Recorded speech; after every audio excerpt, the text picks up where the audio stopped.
the season, and just me trusting in his plan and everything was the best thing for me. And I just saw what he had set forward for me, and it was just easier for me to come back, play my game, and then go earlier in the draft. That's my goal. At the end of last year, after Vegas, Mike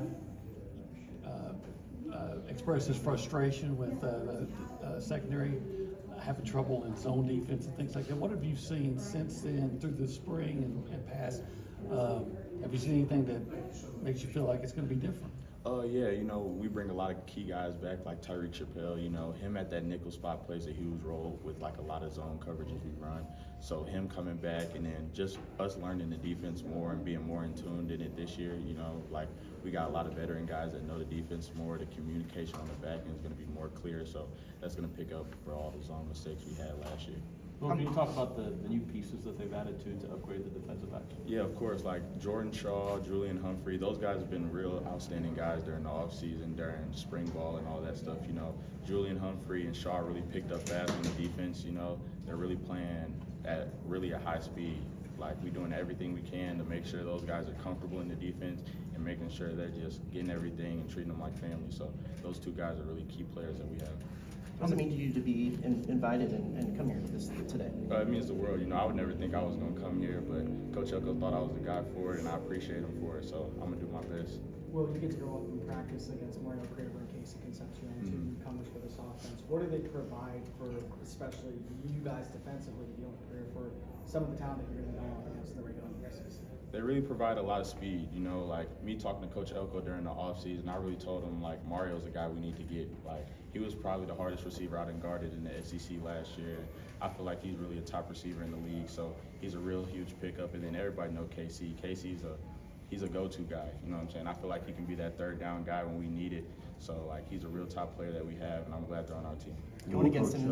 Coach Elko said that Marcel's going to be miles better this year than he was last year. What have you seen looking across the line from him so far? Just really the plays and the leadership that he's bringing. You really see that he's matured in the game, and then all the plays that he's making. Some plays last year he might have been a little hesitant to make. You can see he has that confidence now. You know what I'm saying? All the guys is leaning on him, and we're going to need him. So, I'm really trusting in him, and, like, we work hard every practice all spring, and he's putting in great work. Will, is there a word is there one word that you'd say describes this offseason for you guys, and if so, why? I'd really say, like, it's two words. I would say fourth quarter. We really would focus on finishing and playing all 4 quarters. So that's really the big thing that we've been focusing on, and just being better every day. Do the players talk about the end of the season? Like, is that a talking point for you guys, the way the season finished? We really leave it in the past. We're focused on it now. Like, Coach's big thing is live where your feet's at. So we're focusing on every day, one day at a time to get better, and we're getting ready for UTSA. That's the main focus. Well, you're the blanket. Is there another blanket in the second, or at least a quilt? Yeah, Julian Humphrey. We got 2 blankets, 2 better than 1. We can strap up everybody and keep the field warm. So, yeah. You guys have a lot of returners and one of the more experienced teams in the nation. Does it feel like you guys are got an experienced team? And Yeah, I honestly think we're the best team in the nation. Honestly, I know that's a big weight to have, but I feel like we are. It's nothing that we can't do. We got all the pieces, and we got everybody we need. So I feel like we just got to go out there and show everybody. When Mike Elko at the end of the bowl game said, flat out need to be better and called out the secondary, how much did you kind of take that to heart and be one of the leaders on the team to take responsibility? I put that weight on my shoulders, we need to be better, and everybody knows we need to be better. So it's not really nothing to shy away from. I just feel like, honestly, we just need to pick it up and do what we need to do to be where we need to be. How much individual work have you had with Coach Hemphill, and what has he brought into that secondary and that defense? He's brought a lot of work to us. He's really showing and breaking the game down a lot slower for me. He's making a lot of the things that I overthought about just more smooth and just break it down easy. So he's helped me out a lot, and he's helping a lot of the guys out too. Will, what was it last year that clicked for you compared to maybe K-State and even before that just really clicked for you? And then how does that build to this season as well? Really just being around the guys that we have. Like, a lot of the guys want to see everybody win. And I'm not saying at K-State it wasn't like that, but here it's really a home feeling. Coach Elko really laid the foundation down and where we want to be and what we need to do to get there. So a lot of the guys have really bought into that, and it's really just helped me out easily. Defensive backs' best friends are those guys who can provide a big pass rush.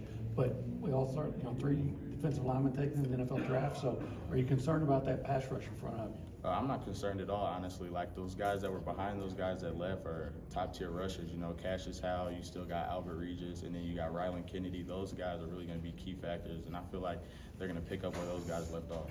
What are your thoughts about a rematch with Texas at their place? It leaves a bitter taste in my mouth losing. You know, I'm 0-2 to them guys. You know, I lost to K-State at their place, and then they came and beat us at A&M. So that leaves a bitter taste in my mouth, and I just leave it short thing, like, we're coming for it all. What does experience mean for a program overall? When you have that much experience, what does that look like on the field and in the locker room? It's confidence, you know. It's making sure, like, every guy, you know, your teammate right next to you is going to do what they're supposed to do. So that's really all it is. It's just confidence and guys knowing what they're going to do. Like, just having, like, a leader like York coming back and just everybody leaning in and just trying to buy in how he buys in, and just watching film every day, just putting that confidence into the team and into the defense. That's a big help. You mentioned how Marcel's improved his leadership. What are some like specific examples of times that you've seen him grow in that way? Really just at practice, you know, like, we all humans, so some days practice starts off a little slow, and just the way he picks up the offense and he picks up the whole team and gathers everybody in, like, you can kind of feel kind of the aura when he walks in the locker room, like he's carrying himself different. He's really putting that weight on his shoulders, so that's what I'm really experiencing from it. Is he seeing the field differently when he throws downfield? I can't speak for that just for him, but just watching him, everything just seems slower for him. Like, all the game is just like coming to him. He's not really trying to force anything. He's just letting the game come to him, and it's great.